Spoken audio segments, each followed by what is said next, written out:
तितीक्षा की कसौटी से जिसे तू जांच लेता है। तितीक्षा की कसौटी से जिसे तू जांच लेता है। महाराजाओं से को तू बड़ा राजा बनाता है। विधाता तू हमारा है, तू ही विज्ञान दाता है। स्वयंभू शंकरानंदी तुझे जो जान लेते वही कैवल्य सत्ता की महत्ता में समाता है। विधाता तू हमारा है, तू ही विज्ञान दाता है। बिना तेरी दया कोई नहीं आनंद पाता है। जय श्री कृष्णा मेरी सोल फैमिली। आध्यात्म आपके अपने चैनल पर आप सबका बहुत बहुत स्वागत है। श्रीमद् भागवत महापुराण का चतुर्थ स्कंद चल रहा है। नारद मुनि राजा प्राचीन ग्रही को आत्मज्ञान का उपदेश देकर के उन पर परम कल्याण किए। राजा ने उस मार्ग का अनुसरण किया जिस पर बड़े बड़े योगी मुनि, बड़े बड़े राजा, महर्षि ऋषि लोग गए थे। उस उत्तर दिशा की यात्रा की और भगवान के उस परम पद सायुज्य मोक्ष को प्राप्त किया। अब उनके जो पुत्र थे प्रचेता लोग, उन्होंने रुद्र भगवान की कहे हुए उस रुद्र स्तोत्र से 10,000 वर्षों तक समुद्र के बीच में एक पैर पे खड़े रहकर बड़ा ही कठोर तपस्या किया। भगवान श्री हरि प्रसन्न होकर के उन्हें दर्शन दिए, उन्हें मन चाहे वरदान में हर वस्तुएं दी। 10 लाख वर्ष की दिव्य 10 लाख वर्ष की आयु प्रदान की, सुख भोग संपत्ति सब कुछ दिया और अंत में अपना वह परम धाम, वह मोक्ष का मार्ग दिखलाया। प्रचेता लोग इतना सारा भगवान से आशीष और आशीर्वाद लेकर अपने राजपाट में लीन हो गए। बहुत समय बीत जाने पर जब उनकी आयु का कुछ भाग शेष रहा, तब उन्हें होश आया, तब उन्हें चेत आया कि मेरी आयु का बहुत सारा भाग निकल गया। भगवान को प्राप्त करने का जो समय होता है, अगर हम उसे नहीं निश्चित किए तो यह हमारा जन्म ऐसे ही व्यर्थ चला जाएगा।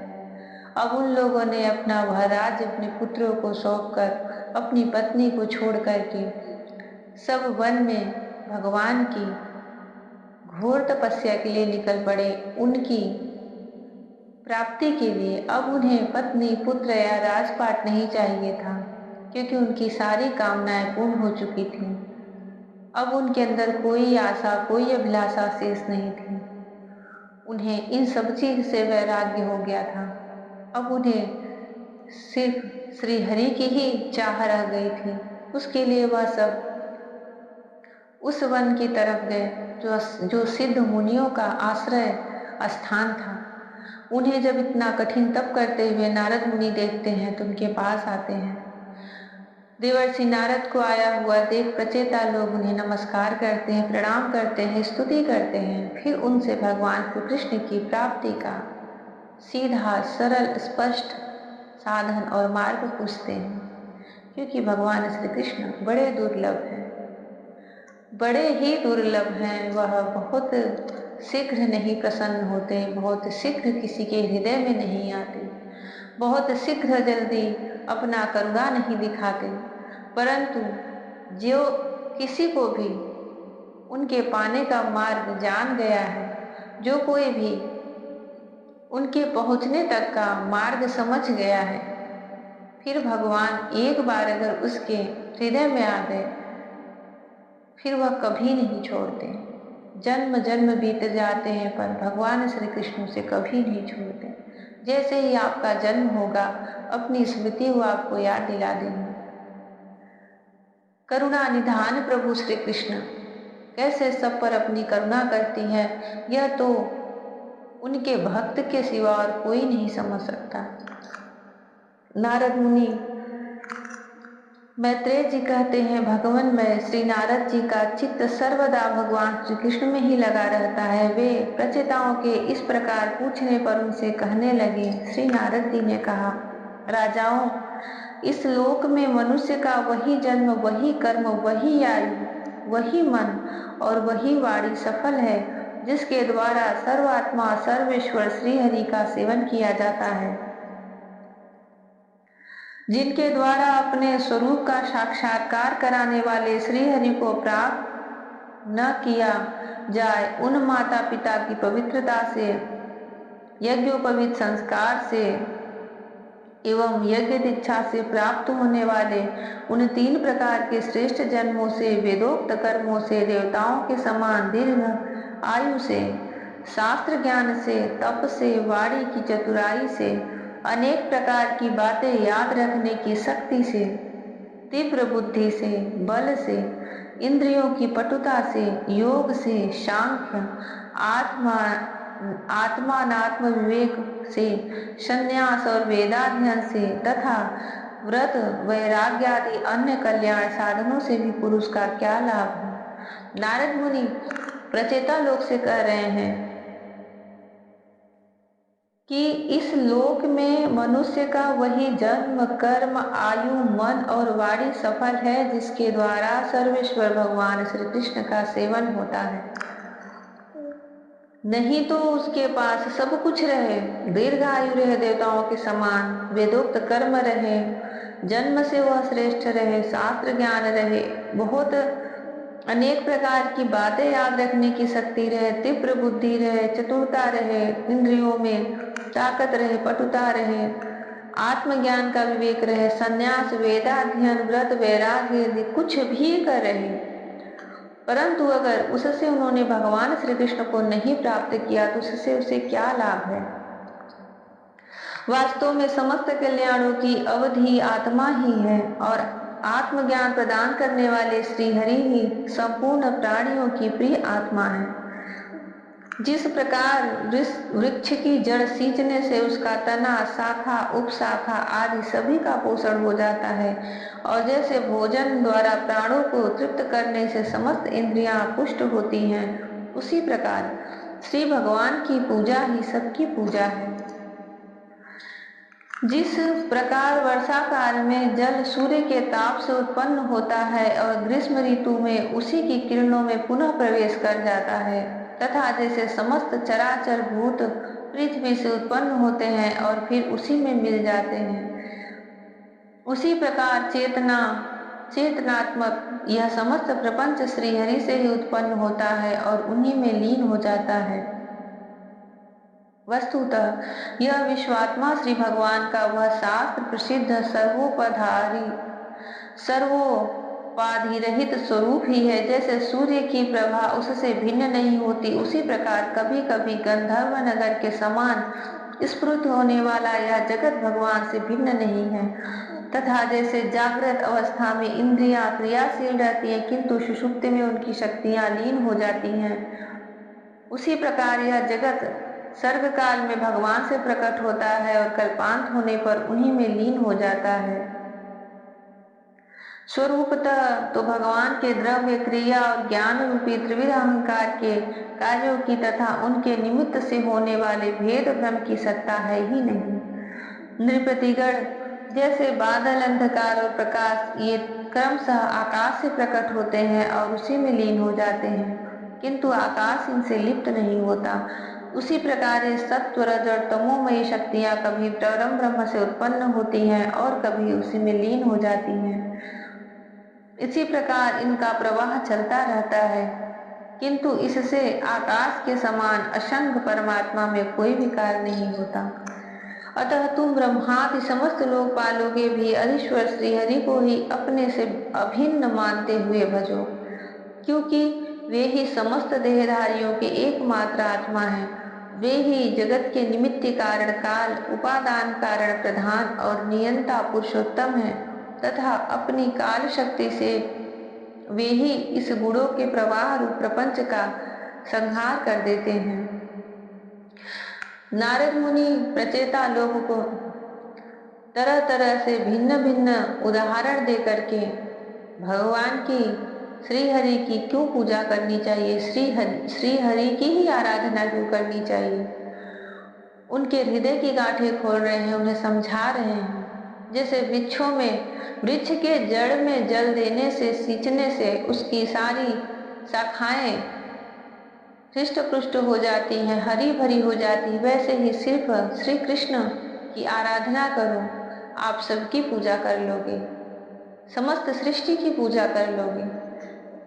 वे भक्तवत्सल भगवान समस्त जीवों पर दया करने से, जो कुछ मिल जाए उसी में संतुष्ट रहने से तथा समस्त इंद्रियों को विषयों से निवृत्त करके शांत करने से शीघ्र ही प्रसन्न हो जाते हैं। पुत्र, सड़ा आदि सब प्रकार की वासनाओं के निकल जाने से जिनका अंतःकरण शुद्ध हो गया है, उन संतों के हृदय में उनके निरंतर बढ़ते हुए चिंतन से खींचकर अविनाशी श्री हरि आ जाते हैं और अपनी भक्ताधीनता को चरितार्थ करते हुए हृदयाकाश की भांति वहां से हटते नहीं। अभी यही मैंने इस अध्याय के प्रारंभ में यही कहा कि जब एक बार भगवान भक्ताधीनता, भक्त के जो अधीन हो, इस चरित्र को, इस चरितार्थ करते हुए, सत्य करते हुए भगवान हृदय के आकाश में एक बार वहां आ जाते हैं, हृदय आकाश की भांति वहां से हटते नहीं। एक बार भगवान श्री कृष्ण बस हृदय में आ भर जाएं, फिर तो कुछ भी कर लो, आप उन्हें 1000 बार भूलो, वो आपको नहीं भूलेंगे, क्योंकि वही तो आपके चित्त हैं।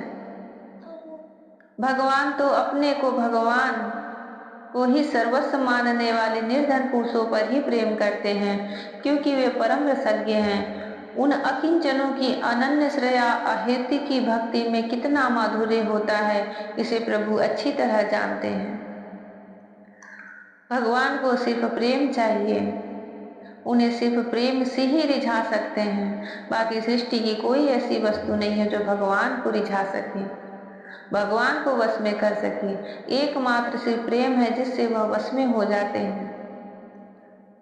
प्रेम भरी भक्ति उन्हें बहुत माधुर्य लगती है। जो लोग अपने शास्त्र ज्ञान, धन, कुल और कर्मों के मद से उन्मत्त होकर ऐसे निष्किंचन साधुओं का तिरस्कार करते हैं, उन दुर्बुद्धियों की पूजा तो प्रभु स्वीकार ही नहीं करते। भगवान स्वरूपानंद से ही परिपूर्ण हैं। उन्हें निरंतर अपनी सेवा में रहने वाली लक्ष्मी जी तथा उनकी इच्छा करने वाले नरपति और देवताओं की भी कोई परवाह नहीं है। इतने पर भी वे अपने भक्तों के तो अधीन ही रहते हैं। अहो, ऐसे करुणा सागर श्री हरि को कोई भी कृतज्ञ पुरुष थोड़ी देर के लिए भी कैसे छोड़ सकता है। कितनी सुंदर महिमा, कितना सुंदर चरित्र और कितना सुंदर उदाहरण रचयिताओं को नारद मुनि दे रहे हैं। भगवान के चरणों में लक्ष्मी जी निरंतर उनकी सेवा में लगी रहती हैं, परंतु वह आत्मरमण है, वह अपने आप में ही परिपूर्ण है, उन्हें किसी की चाह नहीं है, फिर भी वह भक्तों के अधीन रहते हैं। श्री मैत्रेय जी कहते हैं, विदुर जी, भगवान नारद ने प्रचेताओं को इस उपदेश के साथ साथ और भी बहुत सी भगवत संबंधी बातें सुनाई। इसके पश्चात वे ब्रह्मलोक को चले गए। किसी के भी जीवन में नारद मुनि, देवर्षि नारद मुनि अगर आ गए हैं तो समझ लीजिए कि उसका कल्याण हो गया, क्योंकि वो भगवान के अनन्य भक्त थे, भगवान के प्रिय भक्त थे।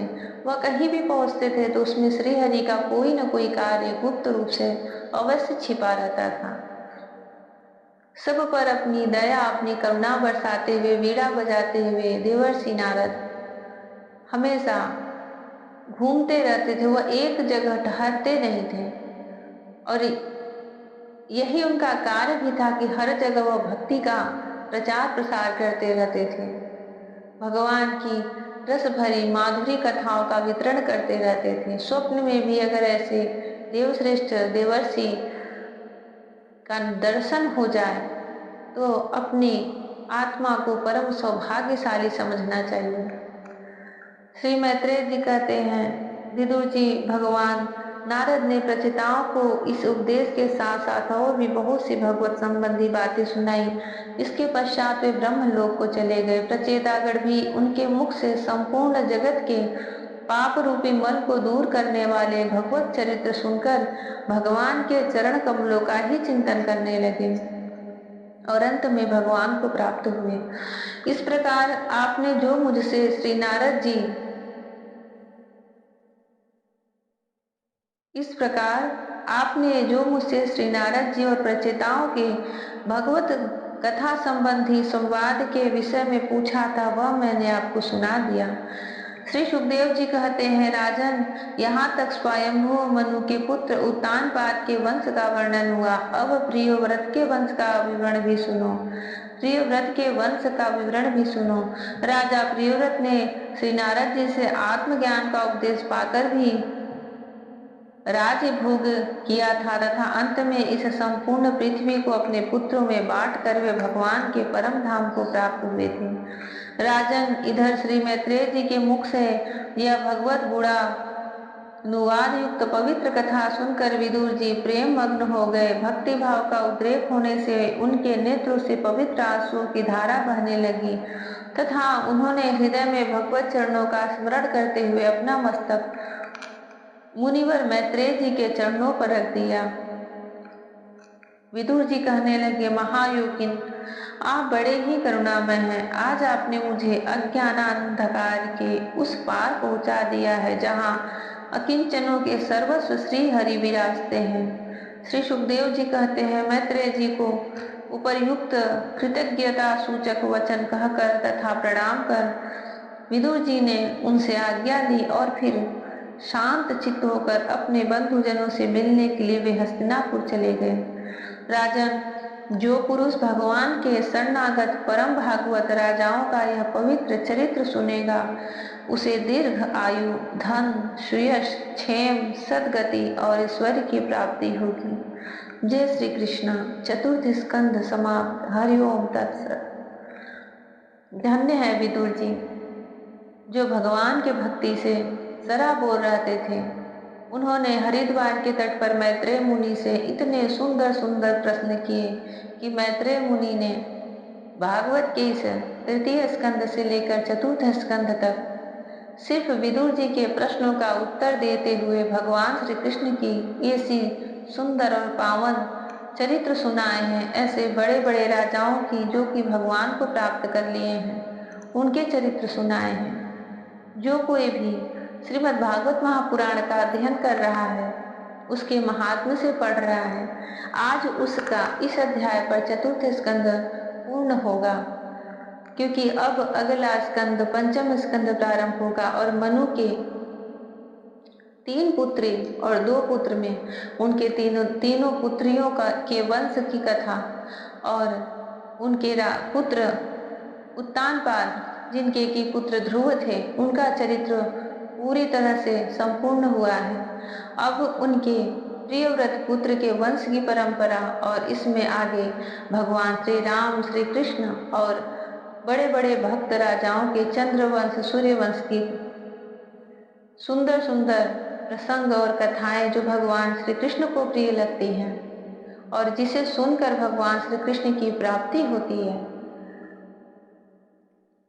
यहाँ से प्रारंभ होगा। महात्मा विदुर जी को आत्मज्ञान का उपदेश देने के लिए भगवान श्री कृष्ण इस धरा को छोड़ते समय मैत्रेय मुनि से स्वयं कहे थे कि आप उन्हें ज्ञान का उपदेश दीजिएगा ताकि वह इस संसार के आवागमन से मुक्त हो, क्योंकि वह मेरे परम भक्त हैं। भगवान श्री कृष्ण हम सबका भी ध्यान रखें, हम सब पर भी अपनी कृपा करुणा बरसाएं, सबका श्रीमद् भागवत महापुराण पूर्ण हो, निर्विघ्न पूर्ण हो। जय श्री कृष्णा। राधे राधे। हरि ओम।